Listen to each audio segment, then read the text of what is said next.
Good afternoon, ladies and gentlemen. We welcome all of you to the Workers' Compensation Insurance Committee. I'm South Carolina Representative Carl Anderson, and I will be chairing this meeting today.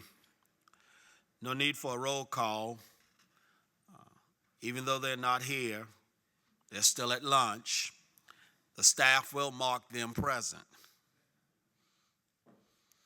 First, I'll entertain a motion to waive the quorum requirement. Second, okay. All in favor signify by saying aye. Aye. Those who oppose the vote nay. The ayes have it, and so it's ordered. I'll now entertain a motion to approve the July 18th, 2025 meeting minutes. Second? All right, it's properly moved in second. All in favor signify by saying aye. Aye. The opposers will vote nay. The ayes have it, and so it's ordered. I'm so glad that the nayers are not here. Well, we're going to reverse our order today.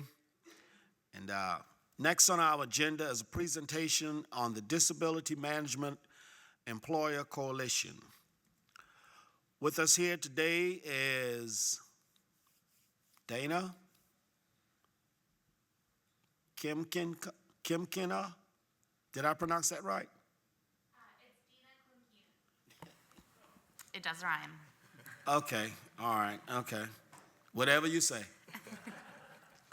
She's with DMEC. Dana, thanks for being here. Please go ahead. Thank you so much, and thank you for having us here today, Chair Anderson and Vice Chair Lanton. And also big thank you to William and Patrick from NCOIL for having us here today. So we're really excited to share a little bit about the national landscape of leave and absence management with you all today. Before I start, I'd like to share a little bit about DMEC. We're the only national organization that provides education resources and a professional community for those managing employee leave and accommodations, as well as return to work programs. Our membership spans public and private sector employers, including state agencies and more than 20,000 practitioners across the United States and Canada. So it's a large coalition of employers. And if you don't know about DMEC already, we're excited to introduce ourselves because right now paid leave is rapidly evolving, and we'd like to be here as a key resource for you and the policymakers in your states. So a little bit about what we offer. Our offerings include expert guidance on complicated topics such as federal, state, and local leave laws, curated resources such as policy briefs, webinars, and legislative updates. We recently released a white paper on artificial intelligence, as well as a policy guide, for example. We also have a community of practice where you can exchange information and share resources among states, as well as special events featuring legal experts and then targeted trainings. So now I'll dive more into the meat of the presentation to really clarify about leave. So let's talk about the terms leave and time off. So they are very different. Time off refers to planned or unplanned time away from work. These are generally short in duration. Think sick time, vacation, personal days. Whereas in contrast, leave is an approved period of extended absence from work for a specific reason. And these can be categorized into two different types, paid and unpaid leave. Paid leave ensures employees receive all or part of their wages during an absence, which can include the items on the left, such as paid medical leave, family leave, PFML, and paid sick leave. And then unpaid leave provides job-protected wages, though some benefits such as insurance may still apply. And I'll couch this in the FMLA, which guarantees workers the right to take up to 12 weeks of job-protected unpaid leave each year. And eligible employees may take up to 26 weeks of leave in a 12-month period. All that to say, an estimated 40% of US employees are currently not eligible for paid leave or unpaid leave due to employer size, tenure, or employment status. So this is somebody who's in an organization of less than 15 individuals, or maybe have not been with their employer for a year, things like that. And the structure and availability of leave can really influence work stability, employee well-being, employers' ability to attract and retain talent. And research really suggests that paid family and medical leave may be associated with higher employment rates for new mothers and family caregivers, improved earnings for new parents, improved health outcomes, which is relevant to the maternal mortality discussion you had this morning, and lower costs compared to other types of leave programs. To the national landscape, as of 2025, 13 states and the District of Columbia have their own paid family or medical leave systems. And these policies can really vary in specifics, such as statutory duration, benefit amount, and job protection. The vast majority of them offer a maximum of 12 weeks of paid leave.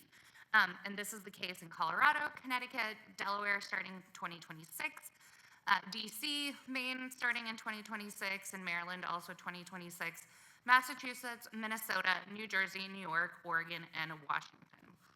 And then 16 states plus DC have extended unpaid job-protected leave beyond the 12-week FMLA requirement. DC also offers up to 16 weeks of unpaid family leave. Massachusetts allows up to 26 weeks for parental or military leave. And then 5 states have California, Hawaii, New Jersey, New York, Rhode Island have mandatory statutory disability insurance, or SDI. Additionally, about 10 states, Alabama, Arkansas, Florida, Kentucky, New Hampshire, Tennessee, Texas, Virginia, and Vermont, have the provision, legal provision to provide benefits via the private insurance market. So that was a lot of data that I just threw at you, but really what I want to emphasize is that the landscape of leave policies is complicated and dynamic, and there's over 30 different configurations of leave that states can have. And so for us, we think it's really essential that states do work together and coordinate and collaborate so that there's a more even distribution and they have to abide by fewer regulations. I will say there's been significant changes over the past year. So now I'd like to highlight some state leave trends that we've seen over the past year. So recent developments really reflect a shift toward broader coverage, improved benefit design, and expanded eligibility criteria. These trends include expansion of paid parental leave, leave for non-traditional events, benefits and wage replacements, and leave eligibility, including defining family members. So over the past decade, state legislators have really significantly expanded their focus on paid family leave. And in fact, lawmakers in over 44 states have introduced more than 300 measures related to paid leave, reflecting the growing bipartisan recognition of its importance to workforce participation, economic stability, and employer competitiveness. Alabama, Arkansas, Colorado, Illinois, Iowa, Mississippi, and New Hampshire that I've highlighted on the screen have passed legislation expanding paid or unpaid parental leave this year. For example, Alabama enacted legislation providing paid parental leave for state employees and employees of education agencies. And since the slide was put together, my home state of Kentucky did so as well. Next, states are also implementing leave for non-traditional events. So it's been really interesting to watch this expansion. Arkansas, Connecticut, Illinois, Oregon, Rhode Island, and Vermont have enacted or operationalized policies expanding leave for non-traditional events such as blood donation, caregiving, death of a family member or child, mental health, military funeral leave, reproductive health care decisions, safe leave, harassment, and domestic leave. A good example is Connecticut HB 5005, which expanded sick leave to cover bereavement, domestic violence, and caregiving. Other states have advanced policies related to benefits and wage replacement. So for instance, California, Delaware, Missouri, New Jersey, New York, Rhode Island, and Washington have revised contribution rates, increased benefit caps, and introduced progressive wage replacement to better support low and middle income workers. And lastly, many states are defining family in new ways. Connecticut, Montana, New Jersey, North Dakota, and Texas have all amended their state laws regarding leave eligibility. And some states have added leave benefits for employees holding public office or those who act as volunteer service providers, while others have expanded the definition of what a family member might be. So for example, in Maryland, they expanded leave eligibility to include chosen family, which covers non-biological caregiving relationships. And then Texas established paid leave of absence for public employees, classified as fire protection personnel, and Montana had similar legislation as well. So what is next? So as we look at the landscape of paid leave, there's a few emerging trends. And so we've been focused on developing a policy framework to help guide states in their efforts around expanding leave or really modifying or making it more suited to their state needs. So the large trends that we've seen are interstate leave coordination. As I mentioned, the patchwork approach is really robust, and so we want to see states collaborating and coordinating with one another. The impacts of artificial intelligence in state leave. So how are companies safely and effectively using new technology? Stay at work, return to work, which promotes policies that help employees stay connected to the workplace. We know that an individual, if they're out for longer than 8 to 12 weeks, their likelihood of returning to work is reduced by 50%. So we definitely want to make sure that there's policy options to help those people return to their job or to maybe an alternative work arrangement. And mental health. So many states are strengthening coverage and workplace supports to address growing mental health needs. And this is in rural communities and urban communities and beyond, and ranges from expanding the behavioral health workforce to really generally improving access. So we have published a policy blueprint which offers practical employer field tested insights that support collaboration between states, employers, and the broader workforce community.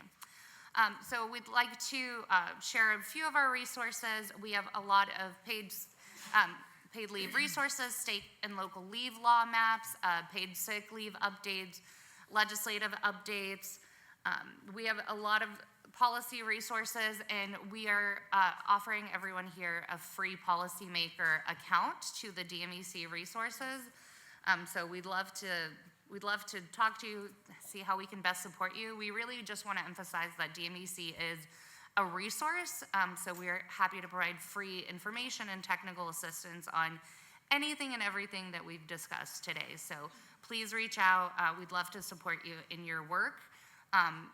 The partners, please feel free to contact partners@dmec.org or contact our CEO, Brian Bass, or feel free to speak to me and I'll give you a card, but looking forward to working with all of you. Thank you. Wow. Thank you, Dana. Great information. And you said you have a pack for each one of us? Yeah, so we are going to send out a resource afterward, but we also have a free policymaker account for all of you, so we'll reach out to you and provide you the details on how to access that afterward. Oh, thank you very kindly. I'll now open this up to legislators. Are there any questions or comments?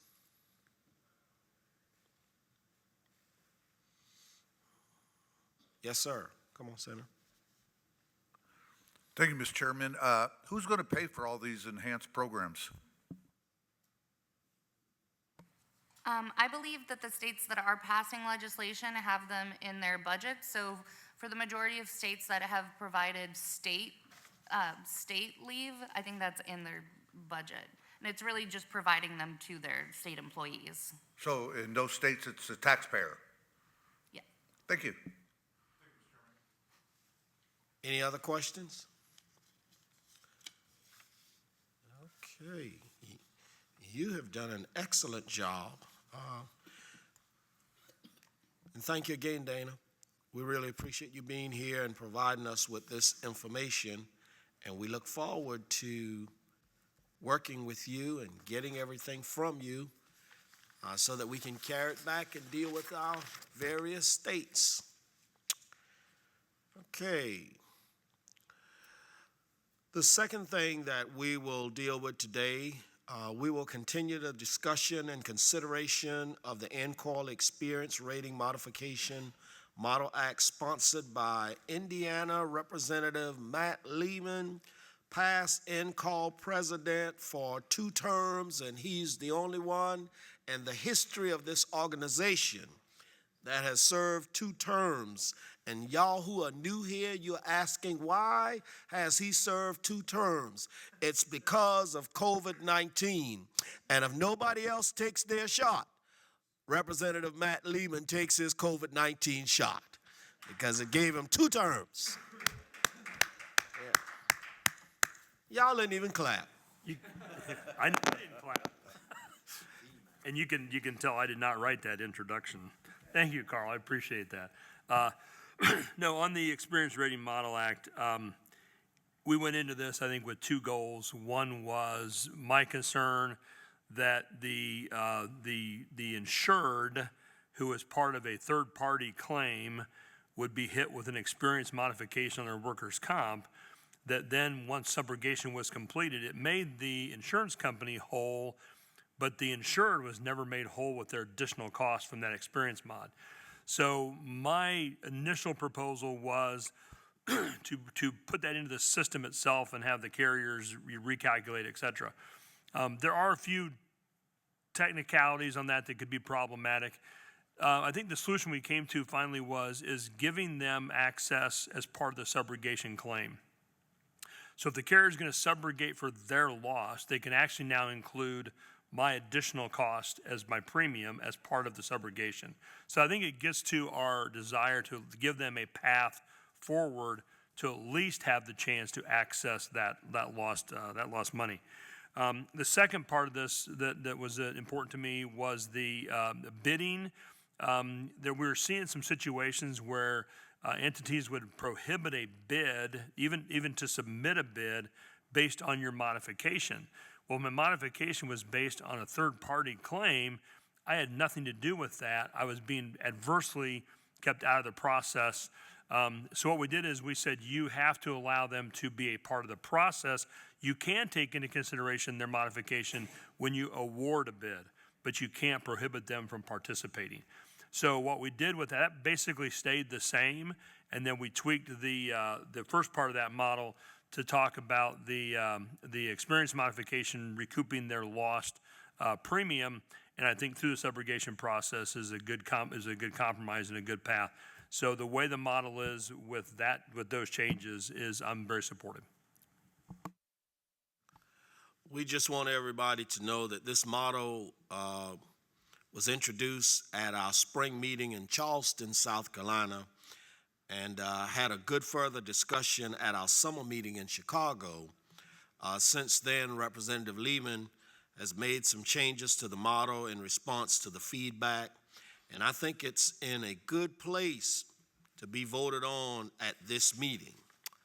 And after hearing him, thank you, Representative Lehman. We'll now hear from Mr. Paul Martin with the National Association of Mutual Insurance Companies. Mr. Paul, it's all yours. Thank you, Chairman, members. Representative Lehman asked me in Chicago if there was ever a model that NAMIC would come to the table and say, it's a great model, it's a perfect model, and you should all vote for it. And I'm going to say that today. It's a great model, it's a perfect model, and you should all vote for it. The changes that Representative Lehman has accepted are, in fact, the current law in the state of Minnesota and have been the law for over 20 years. We think it strikes a really good balance between the needs of the insurers to pursue subrogation as well as to give the employer the ability to recoup that amount of money that they're having to pay as part of the modification. So we think this addresses everyone's concerns. It's been tested. It works well in Minnesota. We have no reason to think it won't work well in your states as well. So Representative Lehman, thank you for your working with us and hearing us out, and we're very appreciative of the opportunity.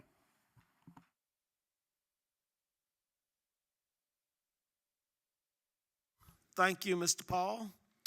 Now we'll hear from Mr. Joe Roth with APCIA. It's all yours, Mr. Joe. Thank you, Mr. Chair, members. I won't belabor the point here. I think Paul covered it very well. APCIA is pleased with this new approach and appreciative to Representative Lehman for his continued work on finding solutions to the problems. But yeah, we are, again, appreciative of the direction and are pleased with where this is going. Thank you. All right, we're very happy to see y'all sitting at the table and agreeing at the same table. Now, that's good right there. I'll now open up to legislators. Are there any questions or comments?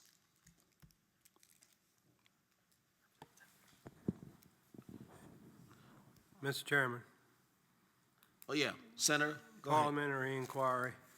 Y'all seen any pigs flying or hell freezing over or anything with all this love fest here between the industry and us that fight every day for the consumer? What did you say? Did we see what? Well, don't you know that the governor of South Carolina at one point came to the chamber with a pig on, on each arm. So you better stop talking about pigs, man. But it's all good. It's all good. All right, Rep. Come on, Rep T. Yeah, so Section 3A, that a party may not prohibit employer from bidding on a contract solely on the basis of experience rating. So you're saying this is current law in your state? And I'm curious how that's played out, how that's worked out in the state. I need to go back and look and see if it's worded exactly that way in Minnesota. The language we're talking about in Minnesota is really that language about giving the employer the ability to pursue the e-modification, whatever that delta is. In talking with our members, when I first read that provision, I thought this is problematic, but when we talk to our member companies who write the product, they say that's actually a good piece of the bill to have. So I think it addresses Representative Lehman's concerns, and our members think that's actually a good piece of public policy as well. Any other questions? Seeing none, thank you, everyone. I'll entertain a motion to adopt the model.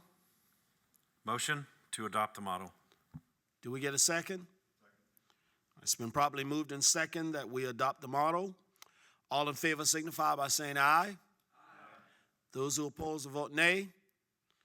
The ayes have it, and so it's order. Thank you. This will now be placed on the agenda for final ratification by the Executive Committee on Saturday.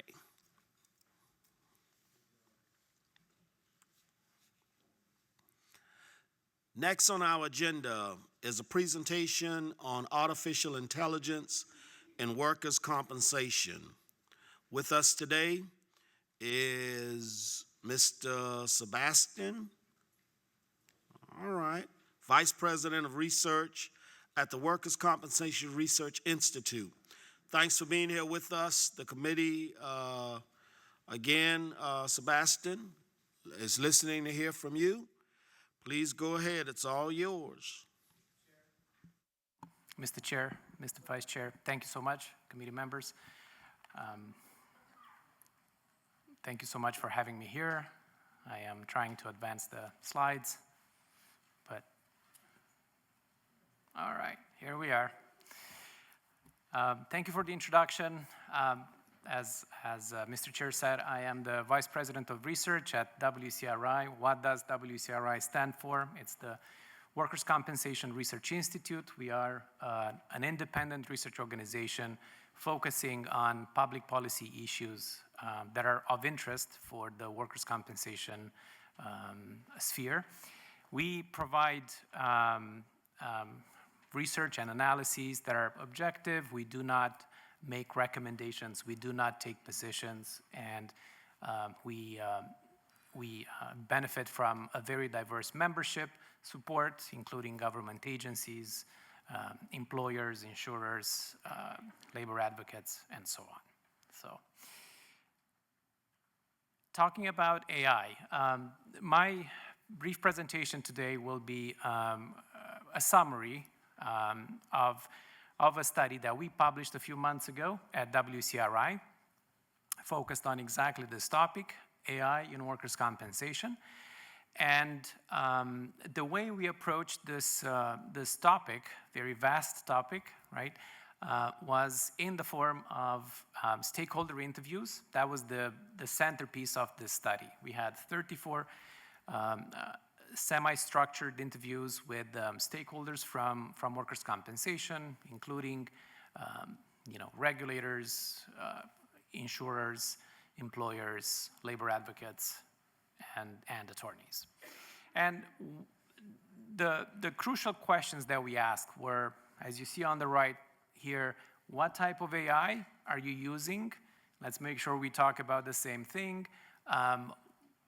What is the benefit of the new AI tools you are using in your organization? What are the challenges? What are the risks? What are the threats that come with the adoption of new AI tools?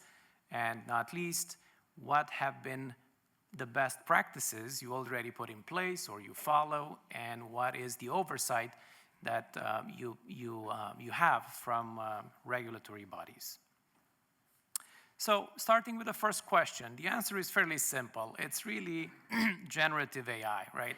That's what our stakeholders told us. We're talking about tools like ChatGPT that came to the market in November, exactly 3 years ago, November 2022. That doesn't mean that the stakeholders that we talked to did not stop using analytic AI, which would be, machine learning, predictive analytics, voice recognition, natural language processing. Those are still in place, those are still being used, but they are nothing compared to the large language models, LLMs, that are the basis of tools like ChatGPT. So you see also on this slide what the future might hold. We're not there yet. Agentic AI and artificial general intelligence, we may or may not go there, but my presentation and the study from which this presentation comes from did not deal with those kind of future potential AI applications. So the next question, and perhaps one of the most important questions that we addressed in our interviews with our stakeholders, was what is the value of these generative AI tools?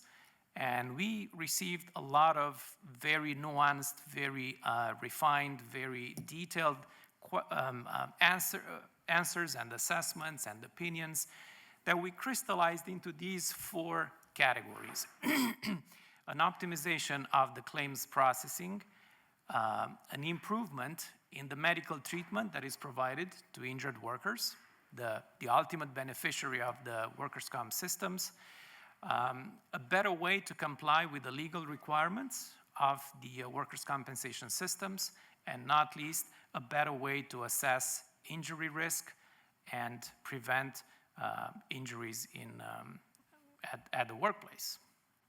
So let's dive a bit deeper into how exactly claims processing has been improved or will continue to be improved with the help of AI. Given that the large language models are very good at systematizing and summarizing structured, but especially unstructured data, this was front and center as being one of the benefits and one of the uses of generative AI in the industry. Summarization of mountains of data that sometimes and often accompany workers' compensation claims. Then another way that led to, and that can continue to lead to improvements in the processing of claims was through adopting AI in critical points in the workflow. And you see here some examples, that have been told that our stakeholders have been telling us have been already applied and will continue to be adopted increasingly going forward. Also, once systematization of the documentation, if summarization and workflow get to be streamlined, then that frees up some resources, and our stakeholders told us that those additional resources have been used to further enhance communication with the injured worker and communications between the insurers and the employers. And not only that communication was enhanced, but communication, according to our stakeholders, was improved with the help of AI tools themselves. And you see here some examples that AI, of how AI tools increased the level of communication with the injured worker, including even language translation and better summarizations of medical records, medical information, clinical data, and so on. Speaking about improvements in the way medical treatments have been delivered or are being delivered to injured workers, predicting recovery trajectory, that is one very beneficial use of AI that our stakeholders mentioned to us.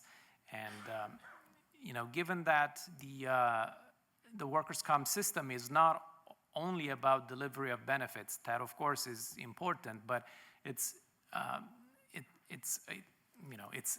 a system that has a lot of regulations, and they vary from state to state. And our stakeholders mentioned to us that they have been using AI to make sure they are compliant with the regulations, and they keep track of various deadlines, notifications, and so on. And state regulators mentioned to us that they use AI to better track trends and monitor compliance issues much better than in the past.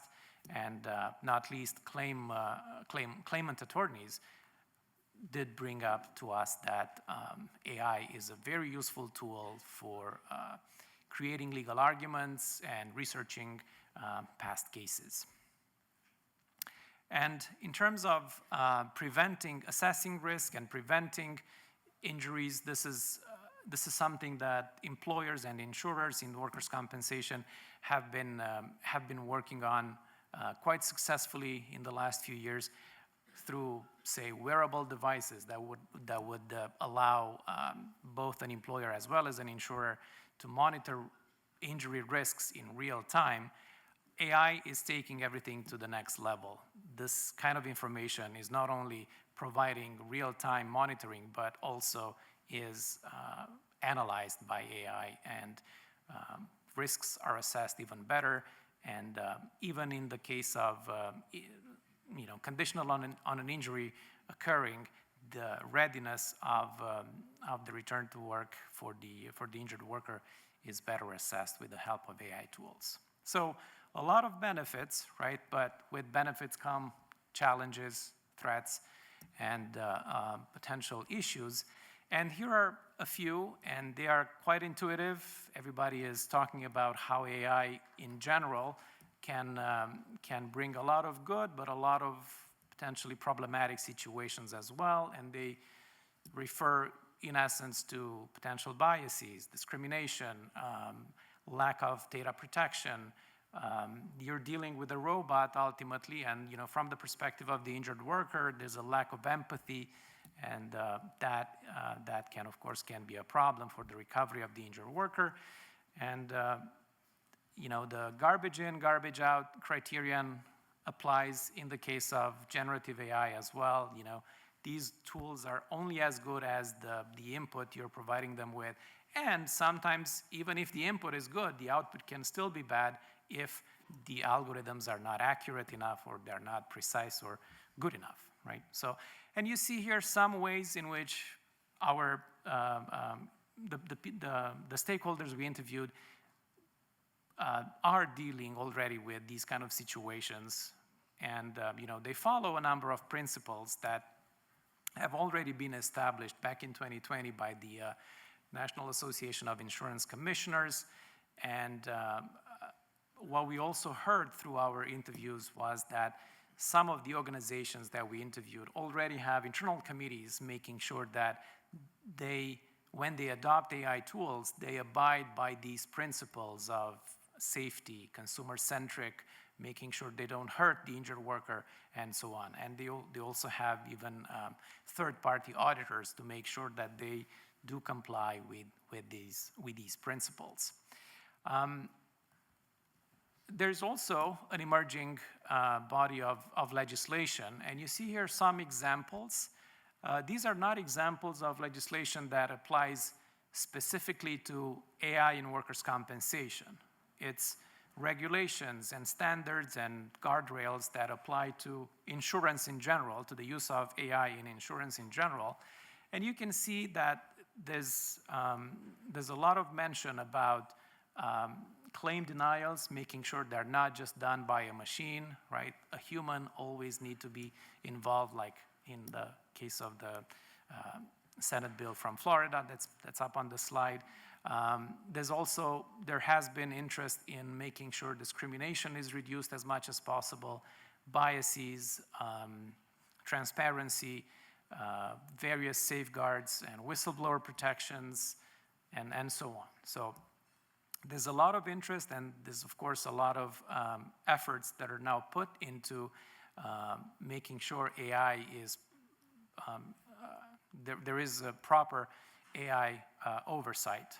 But it's given that the evolution of AI tools, generative AI tools, is so fast, it is likely that legislators are going to continue to play catch up with AI-related legislation. So what our stakeholders suggested to us was that, going forward, it will be important to look at litigation cases around the use of AI, as those cases might define the contour of AI use in the future. And challenges, of course, will be important to untangle. And those challenges include the black box nature of some of these algorithms. It's hard to identify where things go wrong, where biases are generated, where inaccuracies occur, or where malfunctions start, and so on. And there continues to be a concern with respect to fairness and equity that sometimes these tools do not have, or they do not have it by default. So this is really a highlight of our findings. There is a lot of beneficial uses of AI in the industry. We're talking about generative AI tools, and they have been already interspersed in all elements or in all places of claims processing and delivery of medical care to injured workers. But there are challenges in adopting AI tools within organizations, and those pertain to organization-specific challenges, change management, and technical solutions, and so on. But there are also a lot of challenges with respect to the fairness of these models and for the legal and regulatory gap that might still exist. So, Mr. Chairman. All right, thank you, Mr. Sebastian. I'll now open this up to legislators. Are there any questions or comments? Oh, Representative Lehman. Sir. Thank you, Mr. Chairman. Kind of a general AI question. I serve on a task force back in Indiana, so I kind of ask this of everyone. As more and more of this is falling to data collection and that kind of thing, I've always said when it becomes front-facing to where it's connecting with the people, you had in there a human review.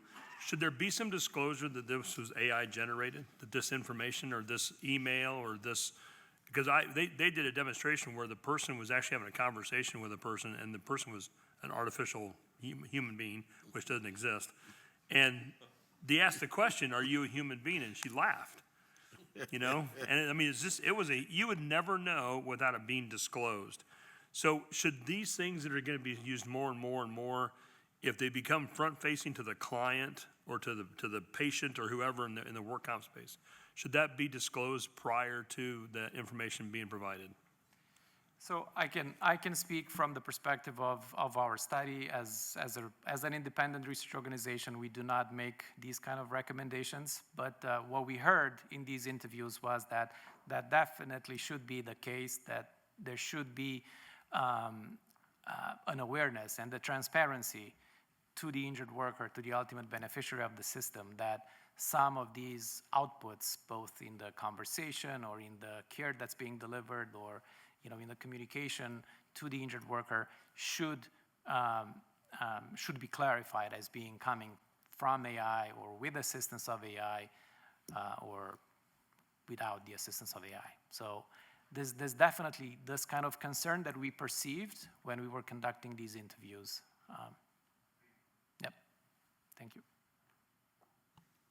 Any other questions? And I think that all of us are dealing with AI in our states back home. I too have served on a committee, and we are working on things also. So again, thank you, Mr. Sebastian. We really appreciate you being here and providing us with this information. Thank you, Mr. Chair. Now, because we're a little bit ahead of schedule, I always like to include my vice chair. And we have Vice Chairman Brian Lampton from Ohio. And he's going to tell us a little joke so he can wake y'all up. And if y'all don't laugh, y'all going to be in trouble.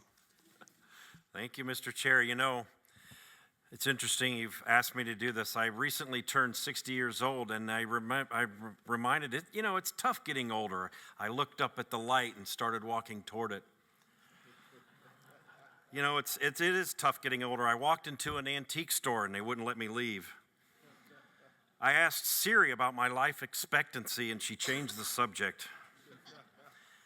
Then I went to the doctor because I thought I had arthritis. He said, no, you've got early onset rigor mortis. That's all I got. Let's give him a hand. Nobody can do it like Rep. Lampton. He's got it going on. Last on our agenda, it is a discussion on developments in the Georgia work comp marketplace. And we're always very happy to hear information on this. With us here today is Mr. Ben Vinson, Chairman and Chief Appellate Judge of the Georgia State Board of Workers' Compensation. Mr. Ben, thanks for being here. Please go ahead and introduce your staff and invite them to come up with you. I'll do that. Thank you, Chairman Anderson. First, I'm going to apologize for my voice.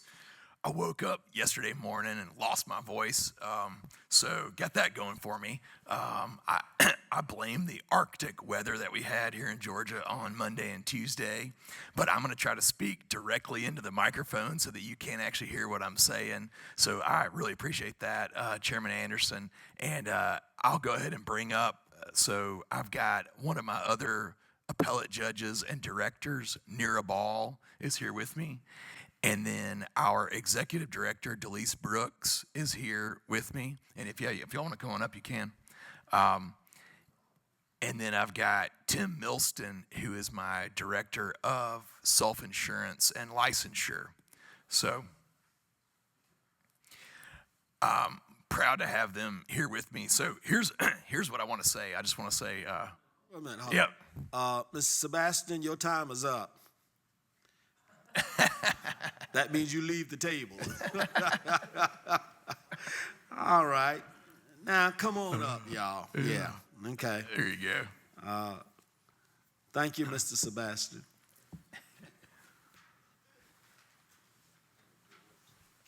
Don't leave.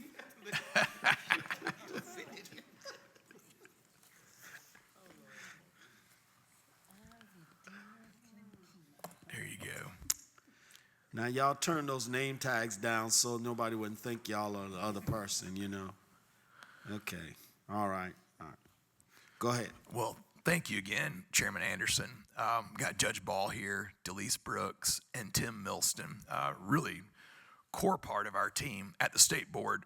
So welcome to Georgia. It's great to see all of you. I'm so glad, thanks to Will and Pat for putting this together and inviting me to speak. Thanks for hosting this great facility here in Atlanta. So I grew up 40 miles west of here, and I now live 90 miles east of here in the Lake Oconee area. But I love coming into Atlanta for work, and our main office is here in Atlanta, but we have 6 regional offices across the state. So we're all across the state of Georgia. Senator Larry Walker is a good friend. He's here, and Representative Matthew Gamble is another good friend. I really appreciate y'all's friendship and your support and your leadership. So great to see you, and look forward to working with you on a few things as we get towards the Capitol. So a long time ago, about 20 years ago, I worked at the General Assembly as a lawyer.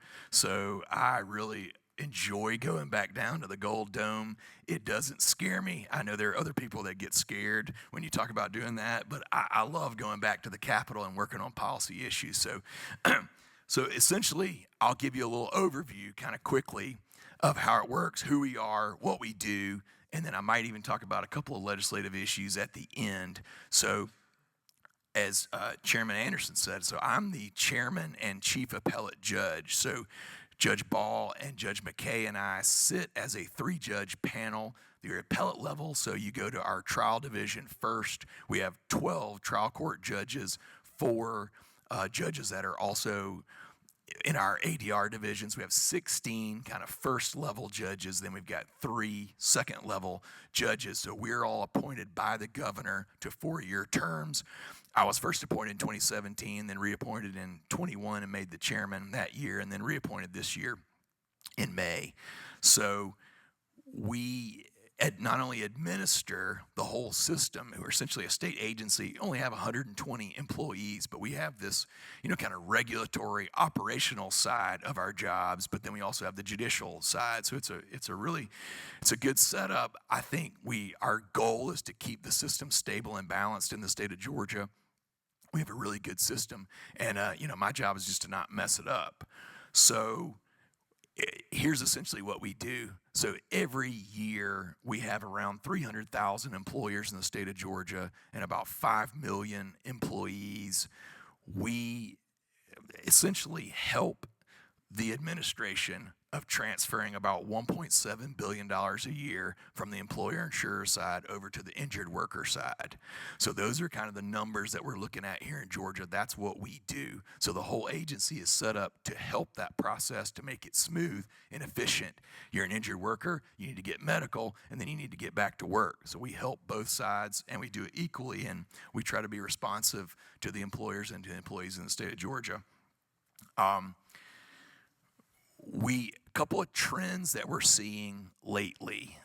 We are seeing an increase in settlements and an increase in mediations in all of our cases. So let me back up 1 second. So every year there's about 110,000 claims that are filed in the state of Georgia. So of your 110,000 claims, we're whittling that down. Most of them are very simple, very easy, resolved between the parties, but the ones where there's friction and there's litigation, we are seeing a lot of those go through mediation, and we have our own mediation division, and you can also use a private sector mediator. But we're seeing an increase. Started about 3 years ago, we saw a spike go up in our settlements, and it's corresponding. We're seeing a decrease in our hearings and a decrease in our appeals. So, I just kind of put that out there. We're staffing up on our mediations division. We're staffing up in our settlements division to kind of react to what's going on out in the sector. Each and every year we promulgate our fee schedule.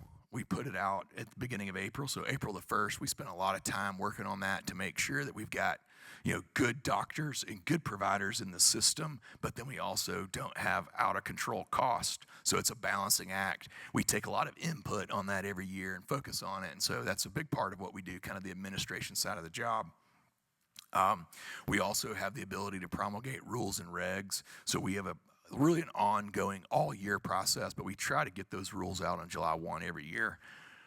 Real quick to talk about our rules and medical and other things we do. I want to make sure y'all understand we have an advisory council in the state of Georgia. It was created about 30 years ago.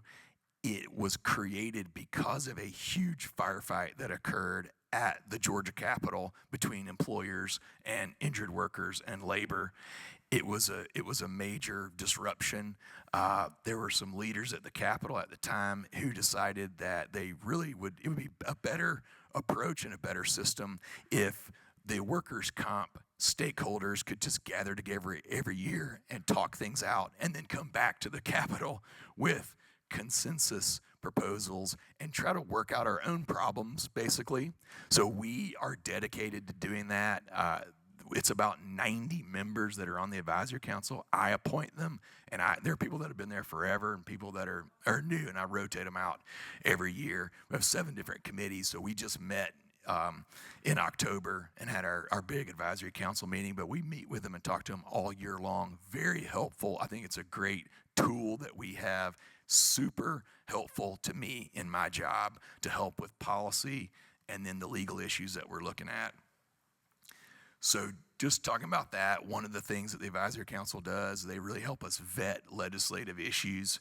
So I'm going to touch on two, and then if anybody else wants to talk, they can, or if we got any questions, we can handle those. But there are two issues that have emerged recently in the last legislative session. So one of them involves PEOs, and I know that you have a model act. I read through the model act, and I think the issue is probably not new to many of you, but going back several years ago, I actually authored an opinion in a court case, and I held a PEO.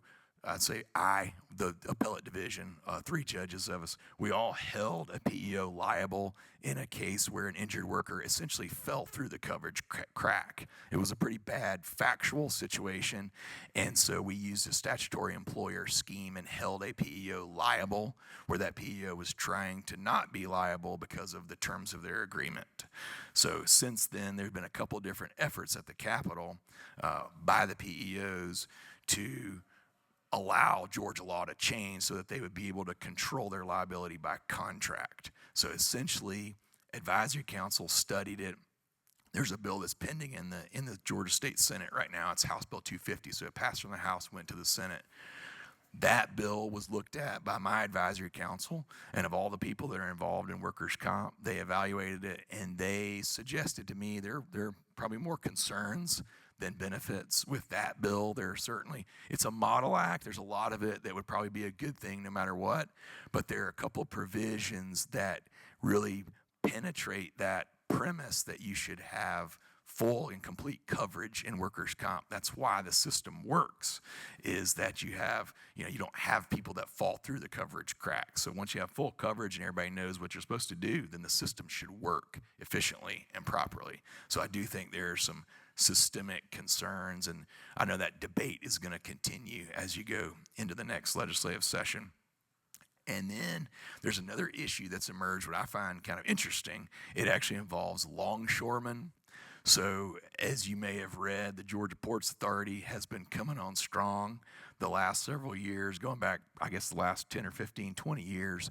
As the port continues to grow, there are more longshoremen that are working on the Georgia coast, and there are more injuries that occur.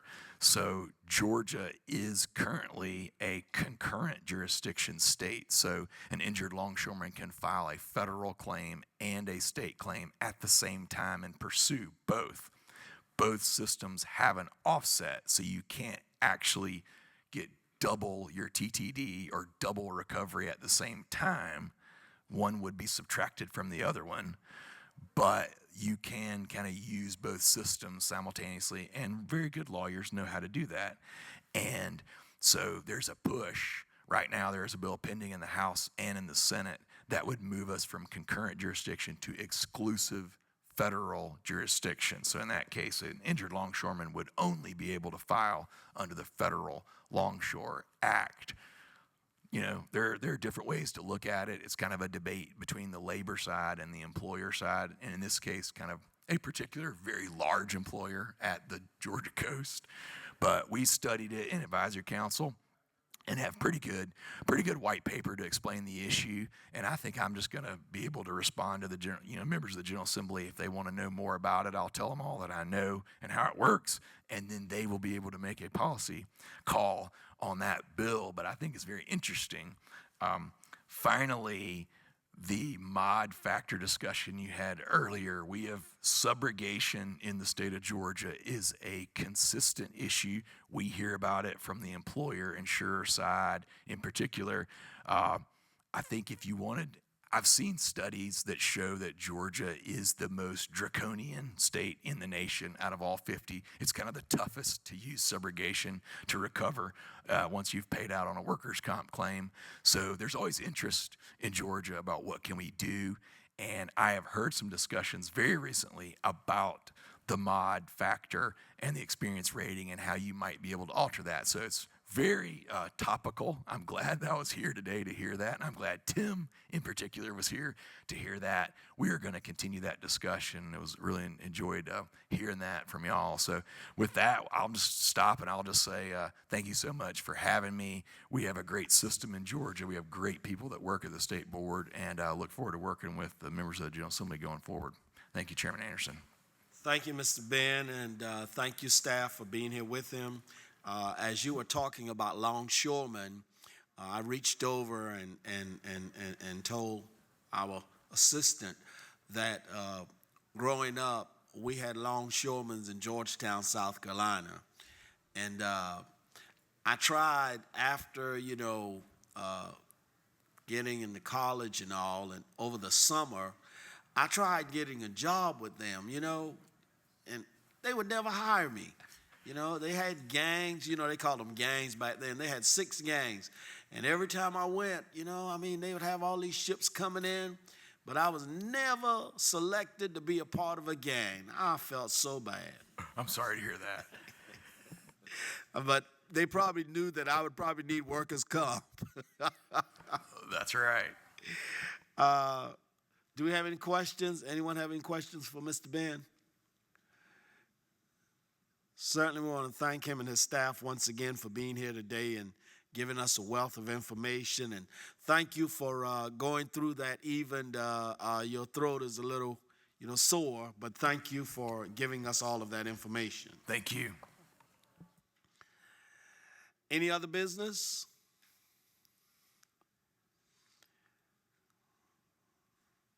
Well, I'm known for getting out early. Before we adjourn, I'll note that up next is the Life Insurance and Financial Planning Committee, which will be in this room. We'll take a quick break, and then they will get started at 3:30 p.m. Here, no further business. We ask for a motion to adjourn. Do we get a second? Properly moved in second. All in favor signify by saying aye. Those who oppose the vote nay. Meeting stands adjourned. Thank you all for being here.